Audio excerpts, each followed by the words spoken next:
Yo, what's going on, Dragon Ballers? Welcome back to another video. Today we're going over the blue cards in Draft Box 6. Just want to give you guys my thoughts on them, so we'll get into it. If you guys are new here, definitely subscribe, hit that bell so never miss a video. If you want to help the channel out, there are a million ways down in the description to do so. Particularly today, if you want to buy or pre-order any of the cards you see in today's video, definitely use my link in the description to TCG Player. That being said, let's get started. So Cybermen Infinite Swarm, we have a 2-drop blue unison, 10k power, +1 activate main, play 1 Cybermen token. Cybermen tokens have 5,000 power, 0 combo cost, and 5,000 combo power. So a little bit of like a weaker Metacooler unison in a sense, but basically for the +1 you get a free 5k combo power, so definitely not bad.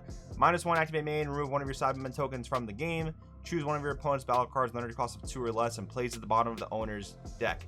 The -1 there is not bad, but honestly I like this card a lot just for the constant +1 and basically free card advantage. Like, the cards don't do much when you plus off of this, but like if you're looking for a turn 2 unison in your deck, then you just don't have a better option. Like, your deck doesn't really benefit from Zeno, or your deck doesn't really benefit from like Gogeta, Super Saiyan Blue, or anything like that. There's just a good generic blue unison to play.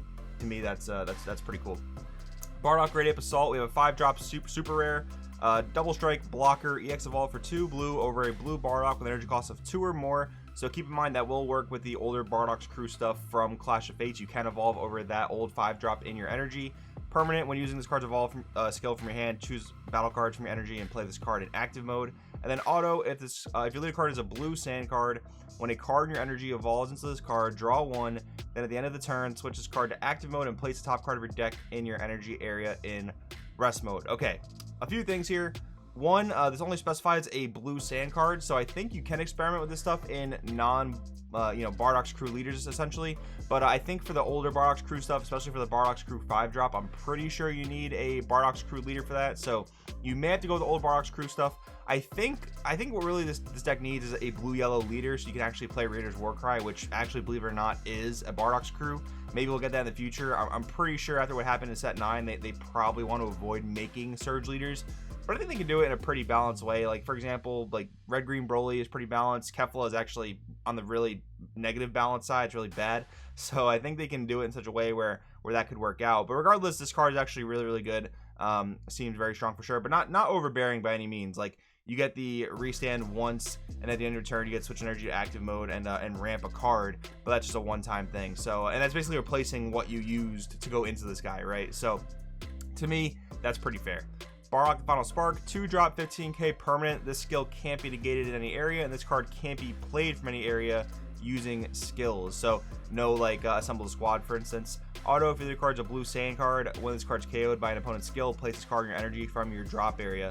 Not bad. I mean, you can just play this to put in your energy for the Bardock stuff, but like I think you're better off playing the 5-drop Bardock in a constructed deck, because honestly this doesn't do a whole lot. Like, you're relying on your leader to not remove it, which, you know, they'll just play around that. So in constructed, not the best, but I think in draft this is a good combo to use with the Bardock, because it basically says to your opponent, okay, you can't remove this Bardock, you're not allowed to do it essentially.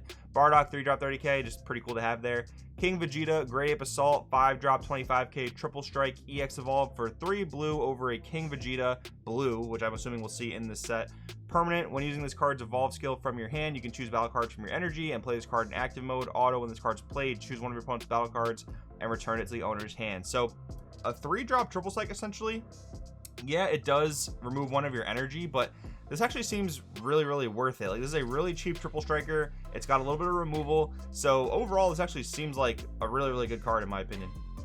Next up, we have King Vegeta, this trustful 3-drop 19k super rare. Deflect. Auto, when this card's played, choose 1 blue unison card in your unison or drop area, return to the owner's hand. Then at the end of a turn, switch to one of your mono blue energy to active mode. Auto, choose 1 mono blue card in your hand and discard it. When your opponent attacks, negate the attack, then negate this skill for the game.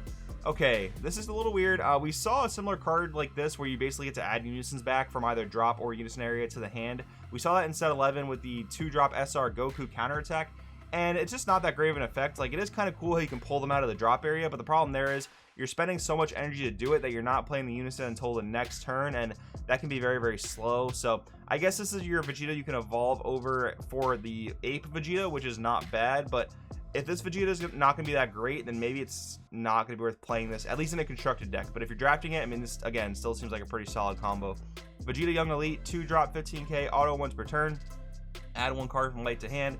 When this card attacks, choose one of your opponent's battle cards, energy costs 4 or less, return to the owner's hand, then switch this card to active mode. A 2-drop dual attacker is actually kind of neat in some scenarios in like a constructed format, but draft, this does seem actually really good because it's dual attack, because it's bouncing back battle cards, basically, you know, dealing with your opponent's board presence. That seems quite strong. Tora, Great Ape Assault, Blocker, EX Evolve for 2 blue over a Tora. Same ability to evolve over from the energy.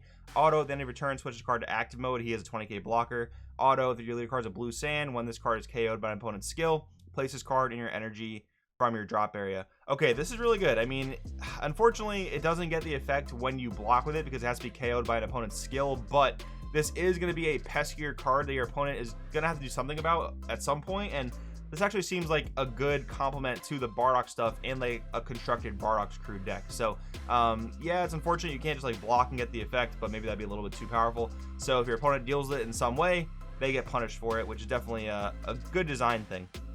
Tora, Bardock's crewmate, 2-drop 15k auto. When this card is used in a combo during your opponent's turn, choose one blue Bardock's crew card in battle area, switch to active mode. Okay, so perfect support for the old Bardock's crew 5-drop. Nothing much to say there. It's definitely a great card for it. You don't have to play the yellow Zarbon, for instance, anymore in order to untap him easily on your opponent's turn. So very good there. Fascia, Great Ape Assault. We have a 3-drop 20k, unique, critical, EX Evolve, pay a blue over a Fascia. Same thing, you can evolve it over your energy. And there's a really good Fascia from Clash of Fates, I believe. You sacrifice it to restand your Bardock on your turn. Auto for the card's a blue sand card. When a card in your energy evolves into this card, if you have less energy than your opponent, add the top card of your deck to your energy in rest mode. And that should be pretty easy to meet, considering that you're going to be constantly removing your energy to evolve into different things. So that's really good there in my opinion. I love the critical 20k. Seems quite good to me. Fascia, Bardock's crewmate, auto burst 2. If your card's a blue sand card and you add one card from light to hand, when this card attacks, it gets plus 10,000 power for the turn. At the end of the turn, if your leader card is a blue Bardock's crew card, add up to one card from your life to your hand. Okay, so some Turbo Awakening here for Bardock. This is cool. The burst 2, I mean, the leader itself, the old Bardock's crew leader, does burst, so getting more cards into the drop area is not the worst thing. The backside of the leader is sparking, so I guess with the leader sparking and, or sorry, with the leader's burst and this card's burst, getting awakened pretty quickly, you should be able to meet that sparking 5, and it's a good Fascia to play. We just read a Fascia Ape, so you'll want to combo those together for sure. All right, we have a Shugesh here. It's always a little heartbreaking to read Shugeshes after what happened with the set 3 super combo, but we'll give it a read anyway. So 3-drop 19k blocker, EX Evolve for 1 blue over Shugesh. Same thing of evolving over the energy. Auto, when this card's KO'd, shoot up to 1 blue Bardock's crew with energy cost of 5 or less in your hand, and play it with its skills negated for the turn. Okay, so this works when you block with it, and you get to play your 5-drop Bardock right from your hand.